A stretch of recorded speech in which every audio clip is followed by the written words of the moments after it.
It was the greatest showdown in ancient history. One young king against the largest empire the world had ever known. Alexander the Great versus Persia. For over 2 centuries, Persia ruled as the dominant force of the ancient world. But in 334 BC, a 22-year-old Macedonian king dared to challenge them. What followed was a series of brutal battles, unmatched strategies, and a relentless conquest that shook the world. But how did Alexander, with a much smaller army, defeat the mighty Persian Empire? And what was the fate of its last ruler, King Darius III? Let's dive into the legendary battles that reshaped history. In 334 BC, Alexander set his sights on Persia. With just 40,000 men, he crossed the Hellespont into Asia Minor, the heart of the Persian Empire. His goal?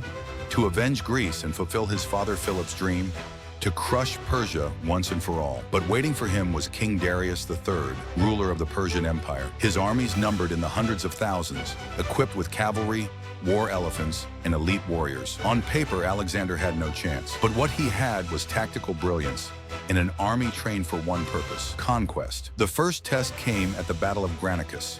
The Persian satraps, local governors of Asia Minor, gathered their forces at the Granicus River. They hoped to stop Alexander before he got deeper into Persia. With Persian cavalry lined up on the riverbank, Alexander faced a deadly crossing. Charging straight through, his men fought ferociously. Swords clashed, shields shattered, and blood filled the waters. At one point, Alexander himself was nearly killed.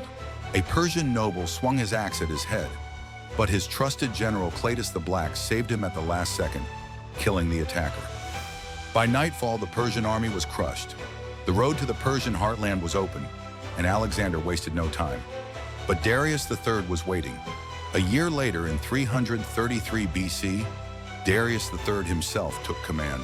He gathered an army of over 100,000 to face Alexander at Issus. But Darius made a fatal mistake. He chose a narrow battlefield that neutralized his numerical advantage. Alexander saw an opportunity. He led a direct cavalry charge toward Darius's position. The Persian ranks collapsed, and in the chaos, Darius fled the battlefield, abandoning his army. This was a disastrous defeat for Persia. Darius's own family, including his mother and wife, were captured by Alexander. But instead of mistreating them, Alexander treated them with honor and respect. Now nothing stood between him and the heart of Persia. The final showdown came in 331 BC at Gaugamela. Darius III, determined to defend his empire, assembled a massive army. Some sources claim over 250,000 soldiers, including war elephants, scythe chariots, and the Persian immortals. Alexander had only 47,000 men, but he had one key advantage: his mind. His strategy? A feigned retreat. He ordered his cavalry to shift right, baiting Darius's forces to follow. The Persian lines weakened, leaving a gap in the center. Alexander seized the moment. Leading his elite companion cavalry, he charged straight at Darius. The Persian king panicked and fled once again. Without their leader, the Persian army collapsed. It was a decisive victory. Alexander was now the master of Persia. After Gaugamela, Persia was finished. Alexander marched into Babylon, Susa, and Persepolis, the grand capital of the Persian Empire. The great Persian civilization had fallen, but Darius III was still alive for now. Fleeing east, he tried to rally his forces, but his own men betrayed him. His most trusted general, Bessus, stabbed him and left him to die. When Alexander finally found Darius, he was already dead.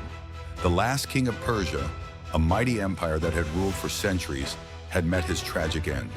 But for Alexander, this was only the beginning. His eyes were now set on India. The conquest of Persia was Alexander's greatest achievement. With unmatched strategy, fearlessness, and a dream of ruling the world, he brought down the most powerful empire of the ancient era. But was Alexander's ambition too great? What happened when he marched beyond Persia, toward the mysterious lands of India? Subscribe to Legends of Conquest for more epic warrior tales. What battle should we cover next? Let us know in the comments. This has been Legends of Conquest, where history's greatest warriors come to life.